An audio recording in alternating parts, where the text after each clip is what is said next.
2024 లేదా 25లో డిగ్రీ లేదా బీటెక్ చదివారా? సాఫ్ట్‌వేర్ జాబ్ కోసం ఎదురు చూస్తున్నారా? అయితే కోడ్ జ్ఞాన్ 100 డేస్ కోర్సులో చేరండి. జాబ్ సాధించండి. Welcome to Suman TV. నేను మీ సుమన్ టీవీ. నాకు వేదిక్ సైన్స్ ప్రకారం కనుక మనం చూసుకుంటే నరదృష్టి ఇది ఎన్ని రకాలుగా ఉండేటువంటి అవకాశం ఉంటుంది. ఎస్పెషల్లీ విమెన్కి నరదృష్టి ప్రభావం కనుకుంటే ఏ విధంగా ఉంటుంది, నక్షత్రాలు కనుక మనం చూసుకుంటే ఏ నక్షత్రం వారికి ఎలాంటి నరదృష్టి ప్రభావం ఉంటుంది ఇయర్ మొత్తం కనుక మనం చూసుకుంటే అనేది ఈరోజు మనతో పాటు వేదిక్ ఆస్ట్రాలజర్ ఉమా గారు ఉన్నారు. వారి మాటలు తెలుసుకుందాం. Hello sir. హలో నాగరాజ్ గారు. సార్, వేదిక్ సైన్స్ ప్రకారం కనుక మనం చూసుకుంటే నరదృష్టి ప్రభావం అనేది ఎన్ని రకాలుగా ఉంటుంది? దృష్టి అనేటువంటిది ఎప్పుడు కూడా ఒక ఎక్స్టర్నల్ నెగటివ్ ఫ్యాక్టర్ అండి. అంటే మనిషి మీద ప్రభావితం చేసేటువంటి దృష్టిల్లో నరదృష్టి అనేటువంటిది తీవ్రతరమైనటువంటిది. సో ఇక్కడ మనం చూస్తే గ్రహాలకి కానీ, నక్షత్రాలకి కానీ, రాశులకి సంబంధించి కానీ నరదృష్టి ప్రభావం ఏమిటి అని చాలామంది అనుకోవచ్చు. శని యొక్క ప్రభావం కానీ, గురువు యొక్క ప్రభావం కానీ, సో ఎప్పుడైతే గ్రహాల యొక్క స్ట్రెంగ్త్ వీక్ అయ్యింది అంటే ఆ గ్రహాల నుంచి వచ్చేటువంటి ఆరా, ఆ నెగిటివ్ ఎనర్జీ మన మీద ఎఫెక్ట్ చేస్తుంది అని అర్థం అండి. సో ఇక్కడ నరదృష్టి అనేటువంటిది 4 రకాలుగా విభజించబడి ఉందండి. ఒకటి సామాన్యమైన నరదృష్టి.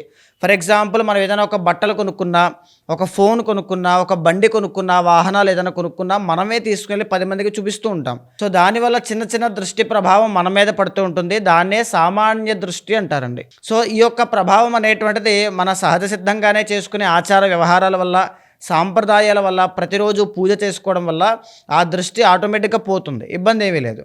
బట్ రెండవది ఏంటి అంటే మహానరదృష్టి అండి. చాలా తీవ్రతరమైనటువంటిది. సో ఇక్కడ ఏంటి అంటే మనిషి వీక్గా ఉన్నప్పుడు ఎప్పుడైతే మహానరదృష్టి అనేటువంటిది సోకుతుందో దానివల్ల యాక్సిడెంట్స్ అవుతూ ఉంటాయి. మీరు బాగా గమనిస్తే అండి, కుటుంబంలో ఒకరి తర్వాత ఒకరికి హెల్త్ ఇష్యూస్ అనేటువంటి విపరీతంగా వస్తూ ఉంటాయి. హాస్పిటల్కి వెళ్తారు, చూపిస్తారు, మందులు వాడతారు, డబ్బులు ఖర్చు పెడతారు, కానీ దానికి క్యూర్ అనేటువంటిది కనబడదు. ఇక రెండవది కుటుంబ సభ్యుల మధ్యలో తీవ్రమైన వివాదాలండి. ఎవరికి పడదు, అందరూ అస్తమానం కొట్టుకుంటూనే ఉంటారు, అస్తమానం మనశ్శాంతి అనేటువంటిది ఉండదు. సో ఇంట్లో ఎప్పుడూ నెగిటివ్ ఆరా అనేటువంటిది, యాక్సిడెంట్లు, గాయాలు, డబ్బులు ఖర్చు అవ్వడాలు, హాస్పిటల్స్ ఇవే ఉంటాయి, ఏడుపులు విడబబ్బులే ఉంటాయి. మహానరదృష్టి యొక్క ప్రభావం మనిషితో పాటుగా ఇంటికి కూడా సోకుతుందండి. ఓకే. సో తర్వాత మూడవది ఏంటి అంటే సంభోగ దృష్టి. అంటే కొత్తగా పెళ్ళైనటువంటి జంట కానీ, లేకపోతే లవ్ విషయంలో కానీ, ఒక రిలేషన్ విషయంలో కానీ ఇబ్బందులు అనేటువంటివి సంభోగ దృష్టి వల్ల కలుగుతాయండి. ఫర్ ఎగ్జాంపుల్, కొత్తగా పెళ్ళైనటువంటి వాళ్ళ జీవితం మధ్యలోకి ఎవరి యొక్క ఇన్ఫ్లుయెన్స్ అయినా పడింది అనుకోండి. సో వారి యొక్క ఇన్ఫ్లుయెన్స్ వల్ల వీళ్ళిద్దరి మధ్యలో అనుమానము, లేకపోతే అవమానాలు, లేకపోతే భయాలు, విభేదాలు దాన్ని అక్కడికి తీసుకువెళ్తే విడాకులకి దారితీస్తూ ఉంటాయి. అంటే విడిపోవడానికి కూడా సంభోగ దృష్టి అనేటువంటిది కారణం అవుతూ ఉంటుంది. చాలా నక్షత్రాల వాళ్ళకి ఈ ప్రాబ్లం ఉంటుందండి, సంభోగ దృష్టి. తర్వాత ఆఖరిది సూక్ష్మ నరదృష్టి. అంటే మన చుట్టూ ఉండేటువంటి పీపుల్లో, జనాల్లో, మన కుటుంబ సభ్యుల్లో కానీ, బయట వాళ్ళలో కానీ మన ఎదుగుదల అనేటువంటిది చూడలేకపోయి మనల్ని ఎదగకుండా ఉండడానికి, మనల్ని వెళ్ళొద్దు, చెయ్యొద్దు, మానే, ఓడిపోతావు, పడిపోతావు, నష్టపోతావు అనేటువంటి మాటలతో మనల్ని భయభ్రాంతులకు గురి చేస్తుంటారు. మన చేసే పని కూడా మాటలు విని చేయలేకపోతూ ఉంటాం. సో ఇది సూక్ష్మ నరదృష్టి అండి. దీన్ని గుర్తించడం చాలా కష్టము, బట్ గుర్తించి సరిచేసుకోగలిగితే ఎవరు ఏమీ చేయలేరు.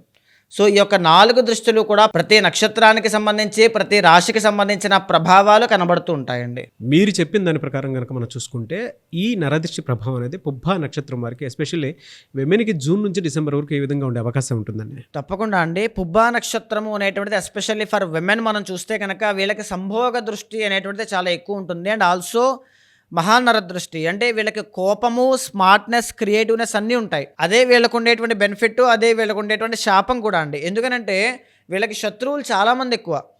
అంటే వీళ్ళు ఎస్పెషల్లీ పుబ్బా నక్షత్రం వాళ్ళు వెరీ అట్రాక్టివ్ పీపుల్ అనమాట. వెరీ ఫ్యాషనబుల్గా, ఫ్యాషన్ని ప్యాషన్గా చేసుకుని ముందుకు వెళ్ళేటువంటి వాళ్ళు, సెంటర్ ఆఫ్ అట్రాక్షన్గా ఉండేటువంటి వాళ్ళు, 10 మందిని, అంటే క్రియేటివ్ పీపుల్ అనమాట. ఏదైనా ఒక విషయాన్ని కొత్త కోణంలో ఆలోచించడం, వెరీ మెచ్యూర్డ్ పీపుల్గా ఒక స్థాయి, అంటే ఎక్కడైనా మీరు పని చేస్తూ ఉంటే దాంట్లో చాలా గొప్ప స్థాయికి వెళ్తారండి. కానీ మీకు ఏదైతే మహానరదృష్టి యొక్క ప్రభావము ఉంటుందో, ఆల్సో 2026 అండ్ 2027లో అష్టమ శని యొక్క ప్రభావం ఉందో, సడన్ ట్రాన్స్ఫర్మేషన్స్ అనమాట. అంటే అప్పటిదాకా లేని సమస్య సడన్గా రావడం ఏంటి, ఇప్పటిదాకా హెల్తీగా ఉన్నాను ఇప్పుడు ఆరోగ్య సమస్య రావడం ఏంటి, సడన్గా. అంటే 3 months బ్యాక్ మేము చాలా బాగున్నామండి రిలేషన్లో, కానీ సడన్గా ఇప్పుడు ఆ ప్రాబ్లం వచ్చి పడింది. జాబ్ ట్రయల్స్ చేస్తూ ఉన్నాం కానీ బట్ మాకు అవి వర్కౌట్ అవ్వడం లేదు. మా పిల్లలు పుబ్బా నక్షత్రం వాళ్ళు ఉన్నారు, వాళ్ళకి అంటే మొన్నటిదాకా బాగున్నారు కానీ ఇప్పటి నుంచి వాళ్ళ ప్రవర్తనలో చేంజెస్ కనబడుతూ ఉన్నాయి. సడన్గా యాంగ్జైటీ ఇష్యూస్లోకి వెళ్తూ ఉన్నారు. లేదనుకుంటే ఒక మాట అంటే పడట్లేదు. సడన్గా వ్యసనాలు ఏమైనా అలవాటు అవుతూ ఉన్నాయి. అండ్ ఆల్సో అంటే మీకు జనవరి ఎండింగ్లో పంచగ్రహ కూటమి పట్టిందండి. అది పుబ్బా నక్షత్రం వాళ్ళకి కాస్త మంచి చేసింది. ఎందుకంటే ఆల్సో ఫిబ్రవరి మాసంలో మధ్య వరకు కూడా అంటే 15వ తారీఖు దాకా కూడా అది మీకు మంచి చేస్తుంది. ఎందుకంటే రవి, కుజ, బుధ, శుక్ర, చంద్రగ్రహ సంచారములు మకర రాశిలో ఉండడం మీ కెరీర్ డెవలప్ అవ్వడానికి, కాన్ఫిడెన్స్ లెవెల్స్ పెంచడానికి, ఆరోగ్య సమస్యల నుంచి బయటికి తీసుకురావడానికి చాలా హెల్ప్ అయింది. బట్ ఆఫ్టర్ దట్ ప్లానెట్స్ అన్నీ కూడా అంతగా యోగించవు. కానీ గురుడు మాత్రం జూన్ 1వ తారీఖు దాకా మిమ్మల్ని కాపాడతారు. ఖచ్చితంగా జూన్ 1వ తారీఖు దాకా ఏదో ఒక విధంగా మీరు కంప్లీట్లీ డీప్ డౌన్లో ఉన్నప్పుడు కూడా గురువు యొక్క డామినెన్స్ మిమ్మల్ని కాపాడుతుంది. 11th ఉన్నారు కాబట్టి మీకంటే పెద్దవాళ్ళు, కుటుంబ సభ్యులు, మీ అధికారులు, పై అధికారులు ఎవరో ఒకరి యొక్క సలహాల వల్ల, మోరల్ సపోర్ట్ వల్ల, ఫినాన్షియల్ సపోర్ట్ వల్ల మీరు పైకి ఎదగగలుగుతారు. కానీ ఇక్కడ ఏంటి 2026 సంవత్సరంలో మహానరదృష్టి యొక్క ప్రభావం నుంచి బయటికి రండి. అంటే మీరు బయటికి ఎక్స్పోజ్ అయిపోతారండి. ఆ విషయంలో చూసుకోండి. ఏ విషయాన్ని కూడా ఎవరికీ చెప్పొద్దు. మీ చుట్టుపక్కల ఉండేటువంటి వాళ్ళే మీకు శత్రువులు ఉంటారు. పుబ్బా నక్షత్రం వాళ్ళకి మీ యొక్క ఎదుగుదలని చూడలేక, అందాన్ని చూడలేక, శుక్రుడు కాబట్టి అందాన్ని, మీ యొక్క హావభావాలను జీర్ణించుకోలేక చాలామంది ఉంటారు. కాబట్టి ఆ విషయంలో చూసుకోవాలి. సో మేజర్లీ ఏంటి అంటే 2026 సంవత్సరంలో జూన్ 1వ తారీఖు తర్వాత నుంచి గురుబలం తగ్గుతోంది కాబట్టి వెరీ కేర్ఫుల్ అండి. చాలా కేర్ఫుల్గా అడుగులు వేయాలి. మళ్ళీ 2026 అంతా కూడా గురుబలం మీకు ఉండదు. ఆల్సో ఎక్స్పెన్సెస్, ఖర్చులు అనేటువంటిది తగ్గించుకోండి. ఎందుకంటే మీకు 12th లార్డ్ చంద్రుడు, 8th లార్డ్ గురుడు. ఎప్పుడైతే మీరు ఖర్చులు తగ్గించుకోరో చాలా డీప్ ఫైనాన్షియల్ ట్రబుల్స్లోకి ఇరుక్కుంటారండి. చాలా ఖర్చులు ఎక్కువ. మీ చుట్టుపక్కల ఉండేటువంటి వాళ్ళని మీరే పోషించి, వాళ్ళకి మీరే డబ్బులు వచ్చి, వీళ్ళకి మీరే డబ్బులు ఇచ్చి చాలా ఇబ్బందులు పడుతూ ఉంటారు. మీరు ఎవరికైనా డబ్బులు ఇస్తే అవి తిరిగి రావు. మిమ్మల్ని వాడుకుంటారు, కష్టపెడతారు, మీతో పని చేయించుకుంటారు కానీ డబ్బులు ఎవరు. ఇవి కూడా ఉంటాయి మీకు. ఖచ్చితంగా చాలా కేర్ఫుల్గా ఉండండి. బట్ మీ దగ్గర ఉన్నది ఏంటంటే సహాయ గుణం, అది హుందాతనంగా మీరు చూసుకుంటూ ఉంటారు. ఓకే, బట్ కాస్త జాగ్రత్తగా ఉండాలి. అయితే ఓవరాల్గా మనం చెప్పాలి అంటే జెమ్ సొల్యూషన్ పరంగా శ్వేత, శుక్ర, రత్నము అనేటువంటి ఒకటి ఉంటుందండి. సో ఆ విషయంలో జాగ్రత్తగా ఉండండి. ఆల్సో ఇంకొక పాయింట్ ఏంటంటే రిలేషన్ని కాపాడుకోవాలి. మీ మెరిటల్ లైఫ్ కానీ, లవ్ కానీ, బిజినెస్లో కానీ ఒడిదుడుకులు అనేటువంటివి కనబడుతూ ఉన్నాయి 7th రాహు వల్ల. కాబట్టి రిలేషన్కి ఎక్కువగా టైం ఇవ్వండి. బిజినెస్లో ఇంకా కాన్సన్ట్రేషన్తో ముందుకు వెళ్ళండి. ఏదో ఇన్వెస్ట్మెంట్ పెట్టేయడం కాదు, గురుబలం ఉంది కాబట్టి డబ్బులు వస్తున్నాయి కాబట్టి ముందుకు వెళ్ళిపోవడం కాదు. జూన్ 1 తర్వాత కాస్త ఇబ్బంది పడతారు. దుర్గాదేవి యొక్క ఆరాధన మిమ్మల్ని కాపాడుతూ ఉంటుంది. మెరిటల్ లైఫ్లో ఇబ్బందులు రాకుండా కాపాడుతూ ఉంటుంది. లీగల్ లిటిగేషన్స్ దగ్గర నుంచి కాపాడుతూ ఉంటుంది. సో మేజర్లీ ఎమెథిస్ట్ అనే పిలువబడేటువంటి ఒక క్రిస్టల్ ఉంటుంది. అష్టమ శని యొక్క ప్రభావం నుంచి బయటికి రావడానికి అది మీకు హెల్ప్ అవుతుంది. అది బ్రాస్లెట్ రూపంలో, మాల రూపంలో, రింగ్ రూపంలో ఎలాగైనా ధరించండి, చాలా బాగుంటుంది. ఆల్సో ప్రతిరోజు కూడా హనుమాన్ చాలీసా ఎప్పుడైతే పారాయణ చేస్తూ ఉంటారో అష్టమ శని యొక్క ప్రభావం నుంచి బయటపడతారు. సో 2026లో జూన్ 1వ తారీఖు లోపు జాబ్ ట్రయల్స్ కానీ, కెరీర్ కానీ, పర్సనల్ గ్రోత్ కానీ, లేకపోతే ఎమోషనల్ స్ట్రెంగ్త్ గెయిన్ చేయడానికి కానీ ఈ యొక్క ట్రాన్సిట్స్ అనేటువంటివి ఇప్పుడు నేను చెప్పిన క్రిస్టల్స్ కానీ, జెమ్ స్టోన్స్ కానీ మీకు బాగా ఉపయోగపడతాయి.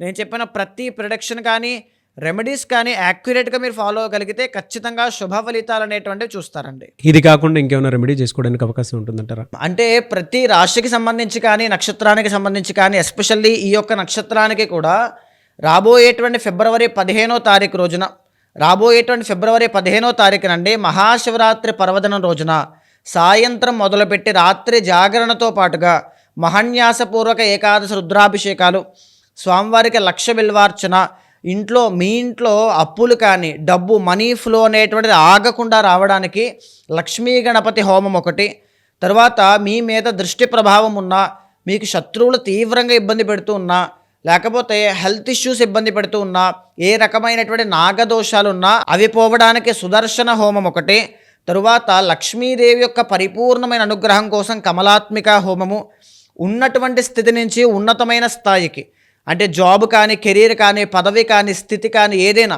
రాజశ్యామల హోమము, శ్రీరుద్ర హోమము అంటే రుద్రుడు అమ్మవారు ఆది దంపతుల యొక్క అనుగ్రహం కలగడానికి స్వయంగా మీ చేతుల మీద మీరే హోమంలో పాల్గొనే అవకాశం కూడా కల్పిస్తున్నానండి. మహాశివరాత్రి రోజున అత్యంత వైభవంగా జరగబోతోంది. ప్రతి ఒక్కరూ కూడా ఈ కార్యక్రమంలో పాల్గొనండి.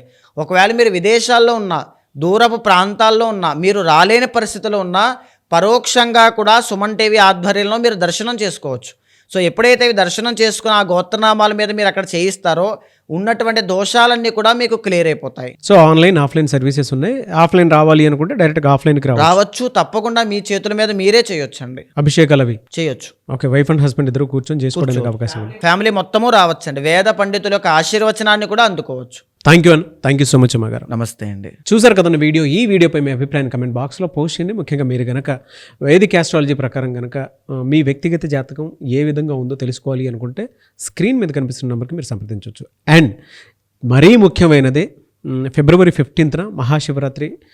ఆ రోజున కనుక ఎవరైనా సరే ఈ కార్యక్రమంలో పాల్గొనాలి అనుకునేటువంటి వాళ్ళు స్క్రీన్ మీద కనిపిస్తున్న నెంబర్కి కాల్ ఆర్ మెసేజ్ వాట్సాప్ చేసి మీరు డెఫినెట్గా అప్రోచ్ అవ్వచ్చు. హైదరాబాద్లో జరుగుతుంది.